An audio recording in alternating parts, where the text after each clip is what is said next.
Assalamualaikum warahmatullahi wabarakatuh. Dalam video kali ini saya akan mencoba memaparkan kembali mengenai mekanisme dan pos pelaksanaan akreditasi. Dengan saya sendiri yaitu Neng Nenden Mulyaningsih dari PCA kelas 2. Dalam video kali ini saya akan mencoba meringkas kembali inti-intinya ya dari mekanisme serta pos pelaksanaan akreditasi.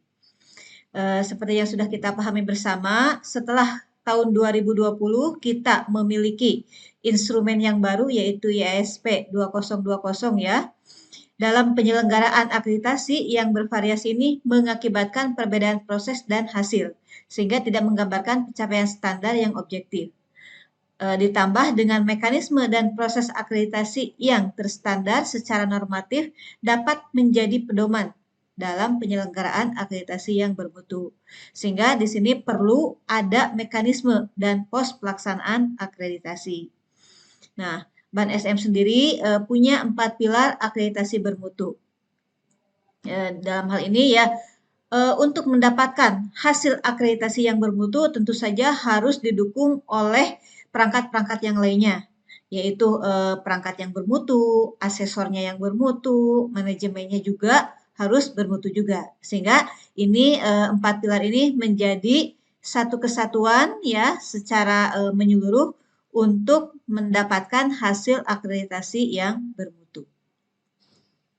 Terkait dengan mekanisme akreditasi, di sini kira-kira ada 8 tahapan ya, mulai dari sosialisasi ASP yang dilakukan oleh BAN SM sendiri ya, dan pelaksana akreditasinya.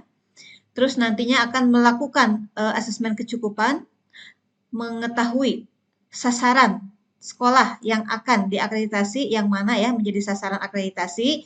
Ini berdasarkan hasil dari ada mekanisme dashboardnya ya, dilihat dari mekanisme dashboard sekolah tersebut misalkan belum pernah diakreditasi sama sekali ataukah mengalami penurunan gitu kan, berarti itu menjadi sasaran akreditasi. Kalau tetap berarti itu status quo ya, otomatis nanti akan dilakukan perpanjangan status akreditasinya. Sementara kalau sekolahnya mengalami peningkatan secara kualitas ya, itu kalau ada permohonan dari satuan pendidikannya atau sekolah, maka akan menjadi sasaran akreditasi juga. Nah, setelah dilakukan asesmen kecukupan sasaran akreditasi ini, maka nantinya dilihat layak visitasi atau tidak, gitu kan? Ya kalau tidak layak berarti diberitahukan kepada sekolah atau madrasah yang bersangkutan. Artinya oh ini tidak layak karena kalaupun divisitasi sudah pasti misalnya nanti statusnya TT atau tidak terakreditasi. Sementara kalau statusnya layak untuk diakreditasi, maka akan dilakukan visitasi ke sekolah atau madrasah. Nanti akan ditugaskan ya asesor di sini peran asesor untuk melakukan visitasi ke sekolah atau madrasah. Hasil visitasi ini tidak langsung selesai ya, pastinya harus divalidasi dulu dan diverifikasi. Setelah diverifikasi hasil validasi tersebut, maka disusunlah suatu rekomendasi, dilakukan rapat, kemudian ditentukan hasil dan rekomendasi akreditasi tersebut. Baru selanjutnya diumumkan hasil akreditasinya.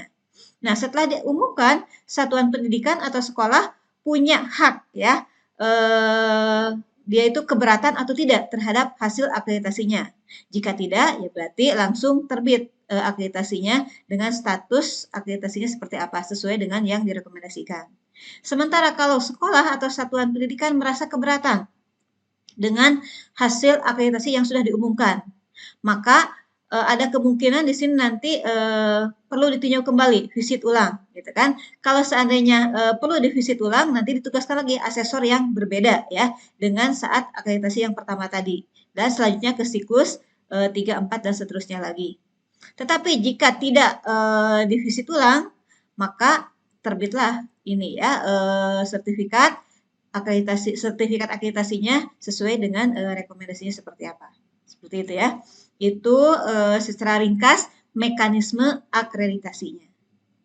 Nah, sementara isi pos pelaksanaan akreditasi itu sendiri ada beberapa di sini yang harus ditinjau yaitu rasionalnya.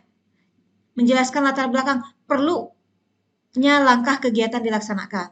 Lalu tujuannya untuk apa? Ya, arah pelaksanaan kegiatan seperti apa? Ruang lingkupnya, cakupan kegiatannya itu harus ditinjau juga ya. Ini ada di dalam isi pos pelaksanaan akreditasi termasuk waktu dan tempatnya. Misalkan seberapa lamanya, tenggat waktunya, serta pelaksanaan kegiatannya di mana. Dan isi pos yang lainnya yaitu di sini siapa ya pihak-pihak yang terlibat dalam pelaksanaan kegiatan serta tugasnya masing-masing. Perannya seperti apa, tanggung jawabnya, wewenangnya.